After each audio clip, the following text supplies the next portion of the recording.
Halo orang-orang baik, terima kasih sudah klik video ini dan selamat datang kembali di channel The Purbas. Apa kabar kalian hari ini? Saya harap kalian sekeluarga senantiasa dalam kondisi sehat walafiat ya. Semoga rezeki kalian berlimpah, dan semoga segala urusan kalian berjalan lancar. Kalau ada di antara kalian yang saat ini sedang sakit, saya doakan semoga lekas sembuh supaya bisa segera beraktivitas kembali. Beberapa minggu yang lalu saya pernah membawakan kisah tentang Lily Ho, seorang istri dan mantan artis papan atas asal Taiwan yang memiliki nama besar di Hong Kong, yang selama 43 tahun, harus menanggung sakit hati melihat pengkhianatan suaminya bersama beberapa perempuan. Di video itu saya juga sebutkan bahwa Lily Ho bersahabat dengan Teresa Teng, penyanyi legendaris yang berasal dari Taiwan. Hari ini saya akan membawakan kisah tentang perjalanan hidup dan kematian Teresa Teng yang sampai sekarang masih menyisakan misteri. Tanpa berlama-lama lagi, mari kita mulai kisahnya sekarang.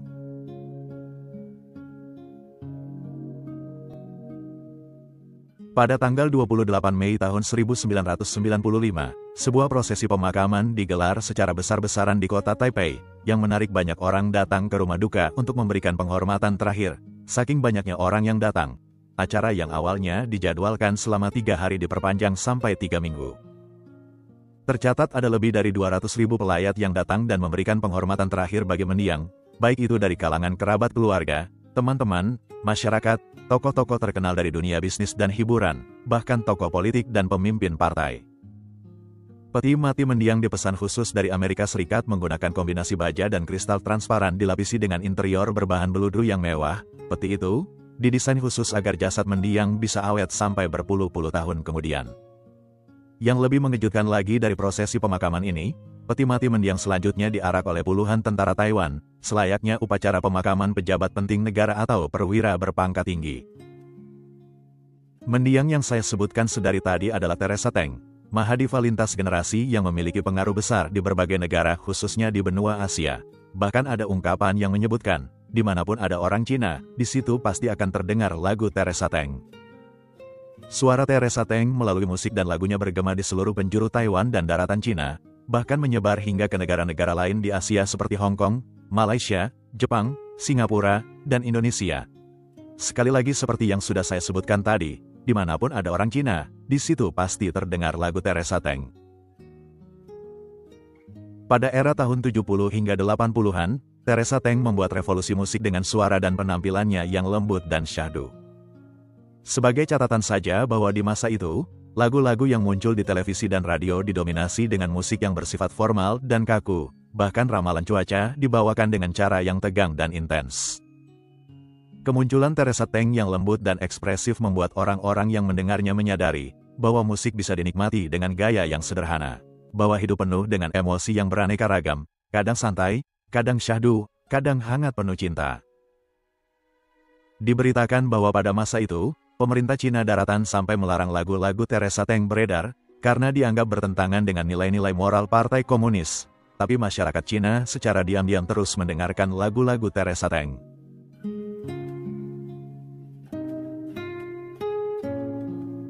Lahir dengan nama Teng Liyun pada tanggal 29 Januari tahun 1953, di kota kecil Baozong yang berada di Kabupaten Yunlin, Taiwan, Teresa menjadi anak perempuan satu-satunya dengan 3 kakak dan 1 adik laki-laki.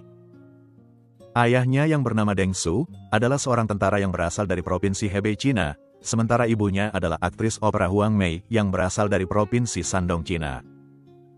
Pada tahun 1949 saat Teresa belum lahir, keluarga ini melarikan diri ke Taiwan setelah negara Cina dikuasai oleh Partai Komunis.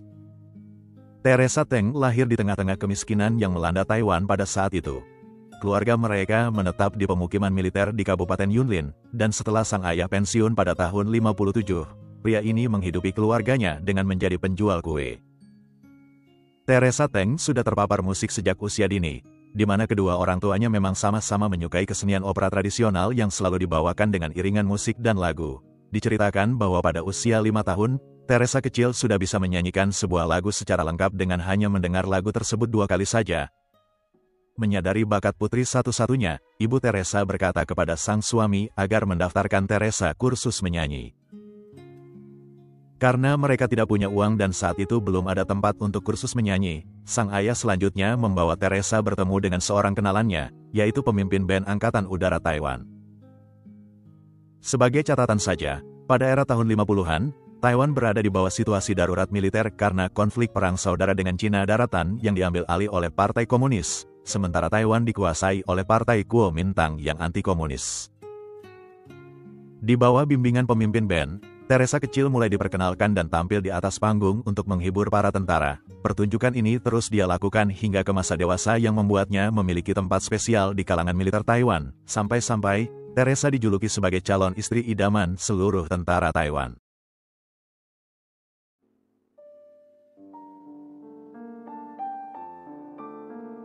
Teresa Teng sejak SD sudah terbiasa tampil di acara-acara sekolah dan tentunya tampil di panggung untuk menghibur para tentara di kamp militer Taiwan.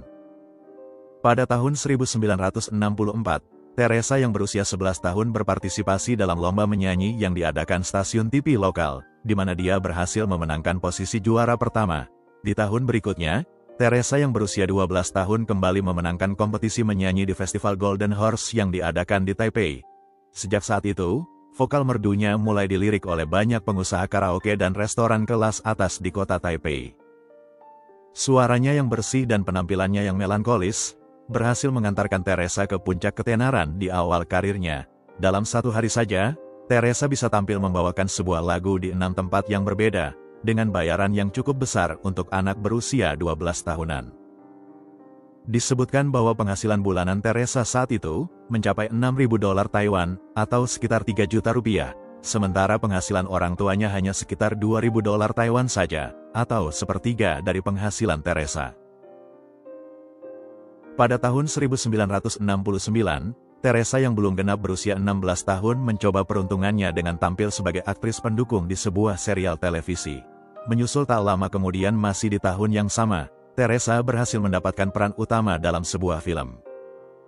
Kesuksesannya di bidang tarik suara dan seni peran membuat nama Teresa mulai dipandang sebagai artis serba bisa, dan honor untuk setiap penampilannya naik berkali-kali lipat seiring makin banyaknya tawaran menyanyi dan main film yang dia terima.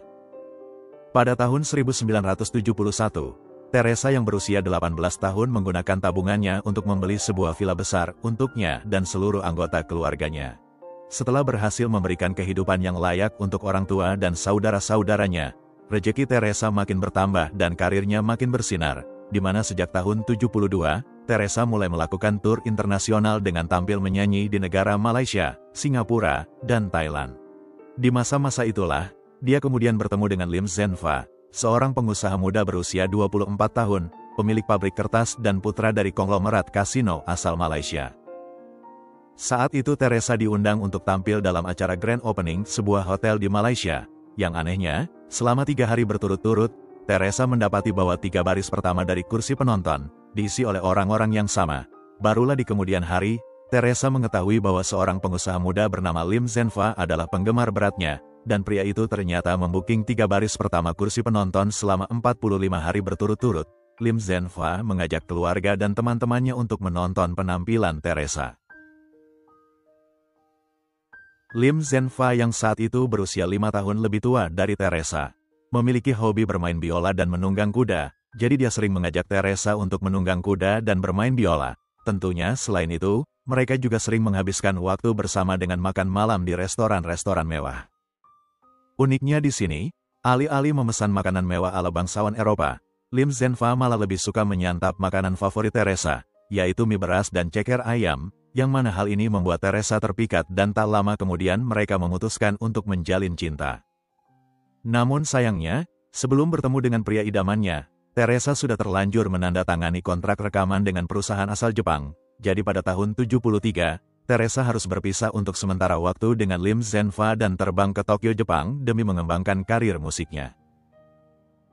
Di Jepang, Teresa sempat diminta untuk mengganti nama dan mengubah citra penampilannya untuk menyesuaikan selera pasar musik di sana. Tapi Teresa dengan tegas menolak persyaratan tersebut, dia tetap menggunakan nama versi Inggrisnya, yaitu Teresa Teng, dan dia selalu menggunakan Cheongsam, yaitu pakaian tradisional Cina dalam setiap penampilan panggungnya. Teresa selalu disiplin dalam menggunakan waktu dan selalu bekerja keras demi mencapai kesuksesan di negara Jepang, di mana disebutkan bahwa dia memiliki jadwal yang sangat padat selama 6 hari dalam seminggu. Teresa hanya memiliki waktu 1 hari untuk libur, dan hari itu pun dia gunakan secara maksimal untuk melatih kemampuan bahasa Jepangnya. Namun sesekali saat dia mendapatkan libur dari manajernya, Teresa akan terbang ke Malaysia untuk bertemu dengan Lim Zenfa sang kekasih, atau sebaliknya, Lim Zenfa yang akan mengunjungi Teresa di Jepang. Pada bulan Juli tahun 1974, album Teresa Teng berbahasa Jepang menjadi hits nomor 1 dengan penjualan kaset melebihi 700.000 kopi. Berkat kesuksesan albumnya, Teresa menerima penghargaan sebagai penyanyi pendatang baru terbaik dalam Festival Musik Shinjuku, Jepang.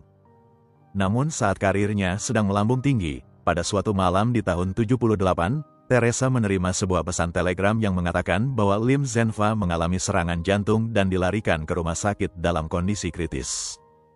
Teresa segera membeli tiket pesawat paling awal di hari itu untuk terbang ke Malaysia. Namun begitu dia mendarat di Malaysia, Teresa membaca berita di koran yang menyebutkan bahwa Lim Zenfa sudah meninggal dunia. Kehilangan cinta pertama berdampak besar dalam kehidupan Teresa Teng. Selama bertahun-tahun dia berjuang untuk bisa bangkit dari duka yang mendalam. Dan ketika dia sudah siap untuk melanjutkan hidup, ada satu insiden lagi yang dialami Teresa dan menjadi pukulan telak bagi karir dan kehidupan profesionalnya.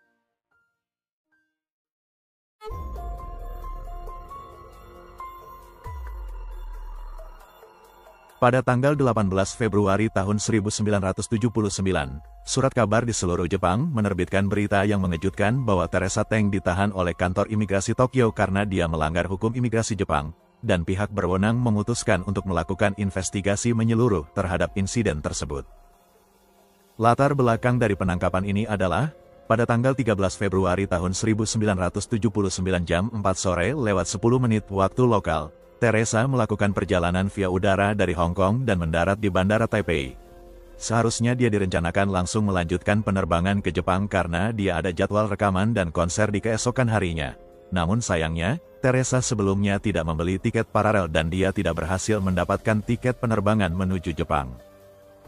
Teresa yang merasa panik mendekati petugas bandara dan meminta solusi, di mana dia disarankan oleh petugas bandara untuk menginap selama 1 malam di Taipei, lalu membeli tiket penerbangan besok pagi, atau Teresa bisa membeli tiket penerbangan pulang ke Hong Kong, lalu dari sana dia bisa membeli tiket penerbangan langsung dari Hong Kong ke Jepang.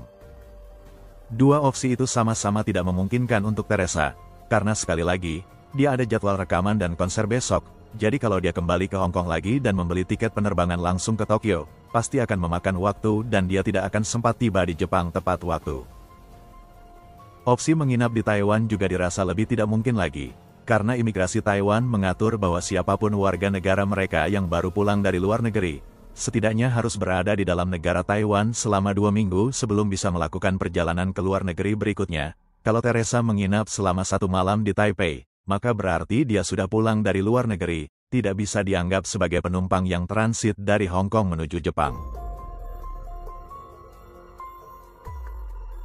Di tengah kecemasannya, Teresa mengeluarkan paspor Indonesia dan bertanya kepada petugas bandara, apakah dia bisa transit di Taipei menggunakan paspor Indonesia. Petugas bandara menjelaskan bahwa Teresa tidak bisa menggunakan paspor Indonesia, karena sebagai warga negara Indonesia, Teresa belum memiliki izin tinggal atau visa Taiwan. Karena tidak ada pilihan lain, Teresa terpaksa membeli tiket penerbangan dan kembali ke Hong Kong.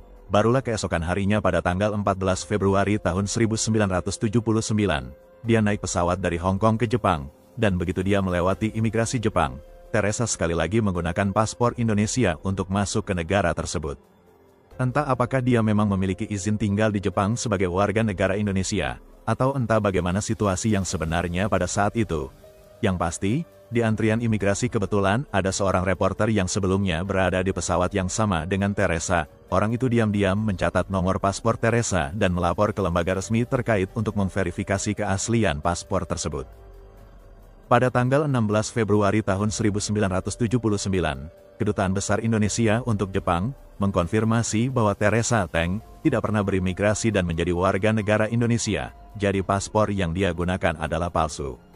Menyusul pernyataan resmi pemerintah Indonesia, pada tanggal 18 Februari tahun 1979, Teresa Teng ditangkap oleh pihak imigrasi kota Tokyo, di mana dia ditahan untuk sementara selama 3 hari sembari kasus ini diselidiki oleh pihak-pihak terkait. Pada tanggal 22 Februari tahun 1979, Teresa Teng dibebaskan dan hasil investigasi pun dirilis. di mana ternyata paspor Indonesia yang dipegang Teresa tidaklah palsu. Paspor itu resmi dikeluarkan oleh pemerintah Indonesia dan semua stempel maupun tanda tangan pejabat terkait 100% asli. Namun yang menjadi masalah ternyata proses untuk memperoleh paspor tersebut yang ilegal. Teresa Teng tidak pernah tercatat menjadi warga negara Indonesia. Jadi bagaimana dia bisa memegang paspor Indonesia? Teresa Teng memang pernah bolak-balik beberapa kali ke Indonesia pada tahun 79, di mana dia sempat memproduksi album berbahasa Indonesia yang berjudul Ku Nanti Kau di Sini. Tapi sekali lagi, keberadaannya di Indonesia hanya sebagai warga negara asing yang bekerja di Indonesia. Teresa tidak pernah menjadi warga negara Indonesia. Dalam investigasi diketahui bahwa Teresa mendapatkan paspor tersebut dengan bantuan seorang pejabat tinggi di Indonesia yang adalah penggemar beratnya. Pada masa itu, bukan hal yang aneh kalau seorang selebriti memiliki paspor beberapa negara, sehingga mereka bisa dengan lebih mudah masuk dan tampil di negara-negara tersebut. Namun untuk kasus Teresa Teng, popularitasnya saat itu begitu besar sehingga insiden ini menyedot perhatian publik lintas negara, mulai dari Jepang, Indonesia, dan tentunya Taiwan negara asal Teresa. Pada akhirnya paspor Indonesia milik Teresa disita oleh Kedutaan Besar Indonesia di Jepang. Pemerintah Jepang lalu mendeportasi Teresa ke Taiwan dan dia dilarang memasuki Jepang selama 1 tahun. Di waktu yang sama, media-media Taiwan menerbitkan berita sensasional yang menuduh bahwa Teresa telah mengkhianati negara tanah airnya dengan menjadi warga negara Indonesia. Berita ini ditelan bulat-bulat oleh publik negara Taiwan yang kemudian mengkritik Teresa Teng dan keluarganya. Semua perjuangan dan kerja kerasnya selama ini hancur berantakan akibat insiden paspor tersebut. Karena merasa terpojok dan tidak bisa memberikan penjelasan untuk menenangkan penggemarnya di Taiwan, Teresa membawa keluarganya pindah ke kota Los Angeles untuk sementara waktu.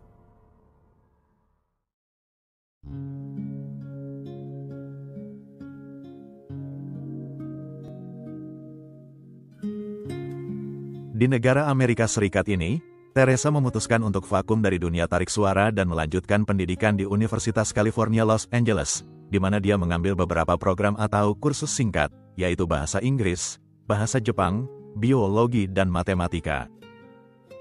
Selama berada di Los Angeles, Teresa bertemu dengan Jackie Chan, seorang superstar asal Hong Kong yang sedang liburan bersama teman-temannya. Teresa dan Jackie sempat berpacaran, namun hubungan asmara mereka berakhir dalam waktu yang sangat singkat. Di kemudian hari dalam sebuah wawancara, Jackie mendeskripsikan Teresa Teng sebagai pribadi yang sangat lembut dan elegan. Jackie menambahkan bahwa mereka bertemu di waktu yang salah, sehingga hubungan itu pun tidak berjalan mulus. Saat kisah cinta singkatnya dengan Jackie Chan kandas, karir dan kehidupan profesional Teresa Teng ternyata berangsur membaik, di mana setelah 1 tahun berlalu sejak dia meninggalkan Taiwan, publik rupanya mulai melupakan insiden atau kasus paspor Indonesia. Pada bulan Juli tahun 80, Teresa Teng melakukan tur di negara Amerika Serikat dan memulai konsernya di kota New York. Perlahan tapi pasti, Teresa berhasil memulihkan popularitasnya, dan di tahun yang sama, dia menemukan cinta lagi, kali ini dengan seorang pria bernama Bo Kuok. Pria ini adalah warga negara Malaysia yang berasal dari Fujian, Cina. Sebagai info tambahan, Bo adalah putra dari Robert Kuok, yakni orang terkaya di Malaysia pemilik Kuok Group, sebuah perusahaan yang bergerak di bidang perhotelan dan pengembang real estate. Hubungan Teresa dan Bo awalnya berjalan lancar di mana mereka sempat bertunangan dan menetapkan tanggal pernikahan. Namun calon mertua Teresa rupanya merasa keberatan dengan profesinya sebagai penyanyi dan penghibur. Jadi mereka mengajukan syarat agar Teresa meninggalkan dunia keartisan setelah menikah dengan Bo dan menjadi bagian dari keluarga Kuok. Teresa tidak bersedia melepaskan kecintaannya terhadap dunia tarik suara yang selama belasan tahun dia rintis penuh keringat. Dia memilih untuk membatalkan pernikahan, berpisah dengan Bo dan kembali fokus pada karir musiknya. Setelah berpisah dengan Bo, Teresa lanjut merilis beberapa album lagi dan tetap aktif melakukan tur di banyak negara. Pada tahun 85, dia menggelar mega konser di Tokyo, Jepang. Konser yang menjadi penutup perjalanan karirnya di negeri matahari terbit itu. Karena setelahnya, Teresa memutuskan untuk pindah ke benua Eropa di mana dia sempat merilis album berbahasa Inggris dan Perancis. Pada tahun 90, Teresa secara resmi menetap di Perancis dan mulai menarik diri dari dunia hiburan dan industri musik, di mana dia hanya sesekali muncul ke publik dengan tampil di acara-acara amal saja. dan di negeri Menara Eiffel ini, Teresa bertemu dengan pria yang menjadi cinta terakhir dalam hidupnya. Pria ini adalah Paul Quilleri, seorang fotografer Prancis yang bisa dikatakan berasal dari kalangan biasa saja, tapi mungkin kesederhanaan itulah yang membuat Teresa merasa nyaman, hingga dia memutuskan untuk menjalani hidup selama 5 tahun berikutnya bersama pria yang berusia 15 tahun lebih muda darinya. Karena saat mereka pertama kali bertemu pada tahun 89, Teresa Teng sudah berusia 36 tahun, sedangkan Paul Quilleri baru berusia 21 tahun. Namun yang menjadi pertanyaan di sini, apakah Paul memang kekasih yang baik, dan apakah Teresa menjalani kehidupan yang bahagia di tahun-tahun terakhir dalam hidupnya? Pada tanggal 5 Mei tahun 1995, Teresa Teng yang sedang berlibur bersama Paul kekasihnya di Chiang Mai, Thailand, berkomunikasi dengan ibunya yang selalu mengkhawatirkan kondisi kesehatan sang putri yang sering terkena serangan asma. Teresa berkata bahwa kondisinya baik-baik saja, meskipun terkadang dia mengalami sesak nafas, tapi Teresa meyakinkan sang ibu kalau tidak ada yang perlu dikhawatirkan. Namun 3 hari kemudian pada tanggal 8 Mei tahun 1995 sekitar jam 4 sore, Teresa tiba-tiba mengalami serangan asma yang cukup parah, dan celakanya, Paul sang kekasih sedang keluar dan pergi ke minimarket untuk membeli beberapa barang.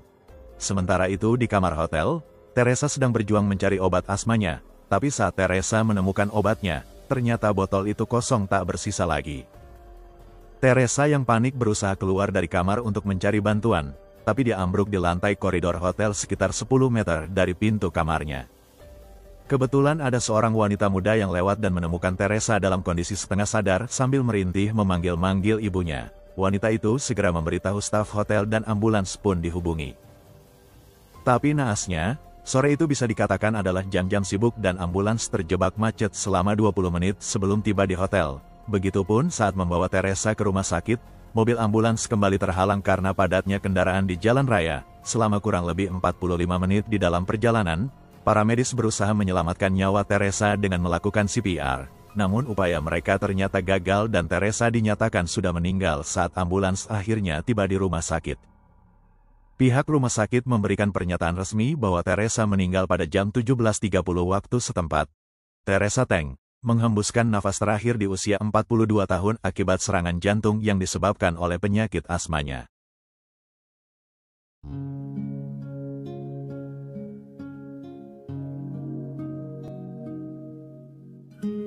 Berita kematian Teresa Teng yang begitu tiba-tiba, tidak bisa diterima begitu saja oleh para penggemarnya, sehingga mulai beredar kabar-kabar yang simpang siur terkait penyebab sebenarnya dari kematian penyanyi itu. Ada yang percaya bahwa Teresa meninggal akibat kekerasan fisik yang dilakukan oleh Paul, kekasihnya. Namun yang lebih sensasional lagi, ada kabar yang menyebutkan bahwa Teresa dibunuh oleh pihak-pihak tertentu yang menjadi musuh negara Taiwan. Spekulasi yang menyebutkan bahwa Paul adalah orang yang bertanggung jawab di balik kematian Teresa adalah, pada bagian leher wanita 42 tahun itu ditemukan semacam bekas cekikan, dan pada bagian dahinya ada memar yang mengindikasikan bekas pukulan atau tamparan. Teresa diketahui memang memiliki kondisi asma sejak kecil, dan sepanjang hidupnya, Teresa selalu membawa obatnya kemana-mana. Tak hanya satu, dia pasti akan membawa obat cadangan, jadi sangat mustahil kalau dia sampai kehabisan obat asma. Paul Quilleri sempat dicurigai sebagai orang yang bertanggung jawab dalam kematian Teresa. Latar belakang kehidupan pribadinya dan hubungannya dengan Teresa dikuliti habis-habisan oleh publik dan media. Stephen Paul Quilleri yang lahir di Normandia, Prancis Utara, bertemu dengan Teresa pada tahun 89. Paul yang saat itu berusia 21 tahun bekerja menjadi fotografer pribadi sang Mahadiva yang berusia 36 tahun. Teresa bersikeras untuk meninjau semua foto-fotonya sebelum dipublikasikan, dan saat memeriksa satu persatu foto inilah kedekatan antara Paul dan Teresa terjadi. Teresa yang baru menetap di Prancis kemudian banyak belajar tentang budaya dan bahasa Prancis dari Paul, hingga lama-kelamaan Teresa menemukan kenyamanan bersama Paul dan memilih untuk menjalani hidup yang lebih sederhana dan tertutup, jauh dari keglamoran dunia hiburan. Awalnya masyarakat dan para penggemar percaya bahwa hubungan Teresa dan Paul memang benar-benar berlandaskan cinta.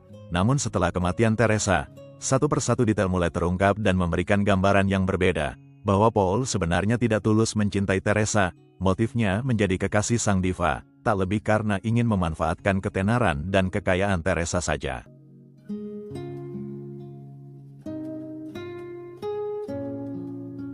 Dalam investigasi kematian Teresa Teng, manajer hotel tempat Teresa dan Paul menginap memberikan keterangan sebagai berikut.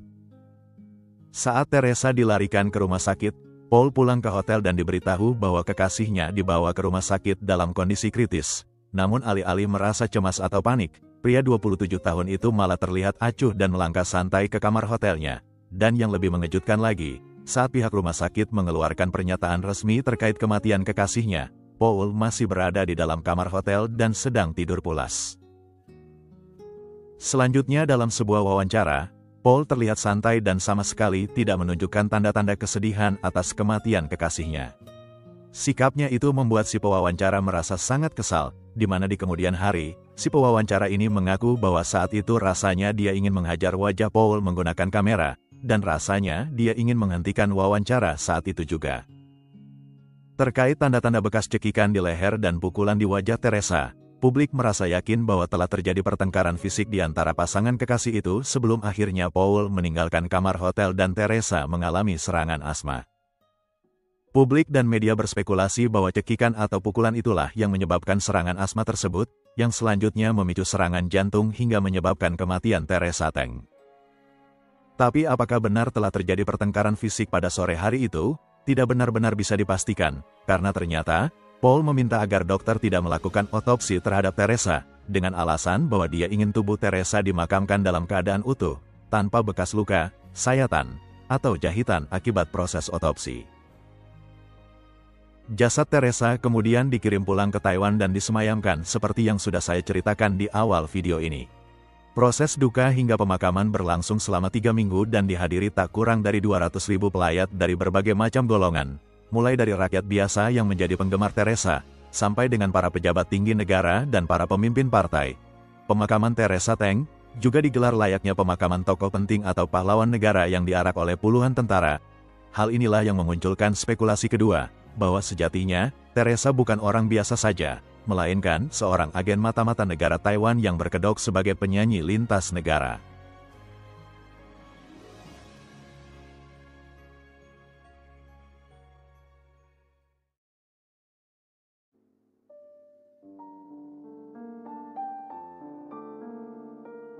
Pada pertengahan bulan Juni tahun 95, sekitar 1 bulan setelah kematian Teresa Teng, sebuah majalah terkemuka di Taiwan menerbitkan artikel khusus yang mengejutkan, di mana artikel ini menyebutkan bahwa Teresa Teng adalah mata-mata Partai Kuomintang yang menjadi penguasa negara Taiwan.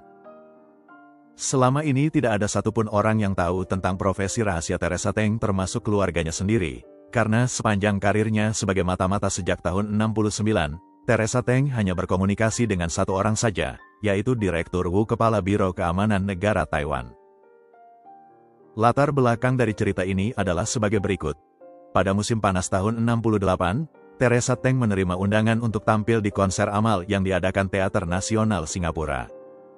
Teresa yang saat itu baru berusia 15 tahun masih terhitung di bawah umur dan harus ditemani oleh wali untuk bisa mendapatkan paspor. Teresa Teng dan sang ibu selanjutnya mengajukan permohonan untuk mendapatkan paspor, dan saat berkas mereka ditinjau, ada hal menarik yang ditemukan oleh pejabat terkait. Sebagai catatan lagi, pada masa itu negara Taiwan masih berada di bawah situasi darurat militer. Semua warga Taiwan yang mengajukan izin perjalanan ke luar negeri akan dievaluasi, apakah mereka berpotensi untuk bisa menjadi agen rahasia atau mata-mata negara Taiwan. Kalau kalian ingat di awal sudah disebutkan, bahwa ayah Teresa adalah tentara Cina yang membelot ke Taiwan pada tahun 49 saat negara Cina dikuasai oleh Partai Komunis. Fakta ini membuat pejabat Biro Keamanan Negara Taiwan tertarik dan merekrut Teresa Teng untuk melayani negara menjadi mata-mata. Latar belakang cerita inilah yang kemudian memunculkan spekulasi bahwa Teresa Teng adalah mata-mata Taiwan, karena melihat bagaimana megahnya proses pemakaman sang diva yang dihadiri oleh para pejabat penting pemerintahan dan pemimpin partai. Teresa juga diketahui secara luas memiliki tempat yang spesial di kalangan militer negara Taiwan. Bagaimana mungkin kematian Teresa Teng tidak diinvestigasi secara lebih mendalam? Mungkinkah pada sore itu di kamar hotel, Teresa sebenarnya dibunuh oleh musuh negara Taiwan, bukan karena serangan asma? Dan kalau kematian Teresa dilakukan investigasi lebih lanjut, maka akan beresiko mengungkap identitas aslinya sebagai mata-mata Taiwan.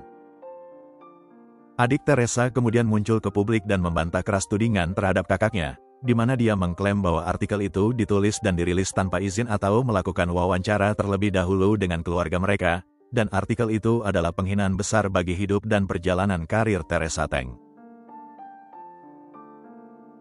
Sekali lagi, alasan yang menguatkan kecurigaan bahwa Teresa adalah agen rahasia Taiwan adalah prosesi pemakamannya yang mengalahkan prosesi pemakaman seorang presiden. Peti mati Teresa diselimuti dengan bendera Partai Kuomintang, barulah kemudian dilapisi lagi dengan bendera negara Taiwan. Teresa Teng selanjutnya dianugerahi medali penghargaan tertinggi, selayaknya jenderal angkatan bersenjata yang gugur di medan perang. Pembawa peti matinya juga adalah para tentara aktif yang berpangkat tinggi, dan pemakamannya menghabiskan biaya sebesar 1 juta dolar Taiwan, atau sebesar setengah miliar rupiah, dan biaya itu ditanggung oleh Partai Kuomintang, dengan topeng bahwa stasiun televisi nasional yang membiayai pemakaman tersebut dengan perjanjian hak siar eksklusif. Namun terlepas dari semua spekulasi yang beredar, hingga hari ini, 30 tahun setelah kematiannya, tidak ada informasi atau investigasi terbaru yang dilakukan untuk mengungkap penyebab kematian Teresa Teng yang sebenarnya. Teresa Teng mungkin sudah pergi dari dunia ini, tapi posisinya sebagai Ratu Pop Asia tetap tidak tergantikan hingga sekarang. Dan itulah kisah nyata kita untuk hari ini, semoga bisa memberikan wawasan baru khususnya bagi para Gen Z dan milenial akhir yang belum sempat mengenal sosok Teresa Teng. Terima kasih sudah menonton video ini hingga selesai, jaga kesehatan selalu, dan sampai jumpa lagi di kisah nyata berikutnya, dari channel The Purbas.